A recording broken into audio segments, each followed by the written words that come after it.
ఇప్పుడే పుట్టిన ఆ పసిపిల్లవాడిని ఆనందంగా చేతుల్లోకి తీసుకుని మురిసిపోతూ ఒక్కసారిగా గంగా నదిలో విసిరేసింది గంగ.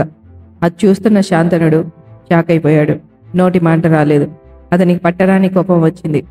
ఎందుకు మన బిడ్డను చంపేశావని అడగాలనుకున్నాడు. కానీ గంగ చెప్పిన షరతు గుర్తొచ్చి ఆగిపోయాడు. మరుసటి సంవత్సరం మరో పిల్లోడు పుట్టాడు. తనని కూడా నదిలో విసిరేసింది.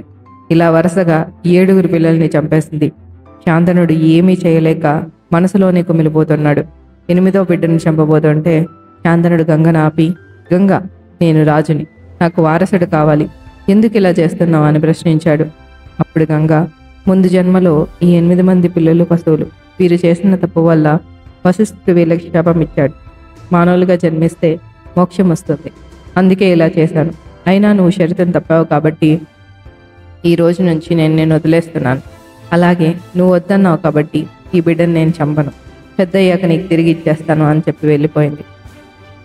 కొన్ని సంవత్సరాల తర్వాత ఒకరోజు శాంతనుడు రథం మీద వెళ్తుంటే అతనికి జుమ్ జుమ్ అని శబ్దం వినిపిస్తుంది. శబ్దం ఏమిటా అని వెనక్కి తిరిగి చూస్తే ఒక 16 ఏళ్ల కుర్రాడు అత్యంత తేజస్సుతో వెలిగిపోతూ తన విల్లును నదివైపుకి ఎక్కుపెట్టి చాలా వేగంగా బాణాలు వేస్తున్నాడు. ఆ వెంటినారి శబ్దమే అతని వినిపించింది. ఆ బాణాలు ఎవరికి వేస్తున్నాడు అని చూస్తే ఆ కుర్రాడికి ముందున్న నదివైపు బాణాలు వేసి ఒక బ్రిడ్జి లాగా చేసి నదీ ప్రవాహాన్ని ఆపాడు. ఆ వీరత్వాన్ని చూసి శాంతనుడు ఆశ్చర్యపోయాడు. ఎవరికి వాడు నువ్వు అని అడిగితే పక్కగా ఒక స్త్రీ వచ్చి నా కుమారుడు అని చెప్పింది. ఆవిడెవరో కాదు, గంగే. ఆ యువకుడు శాంతనుడి కొడుకే. అతని పేరు దేవరథుడు. అతనికి యుద్ధ విద్య నేర్పించింది పరశురాముడు, చదువు చెప్పింది వశిష్ఠుడు.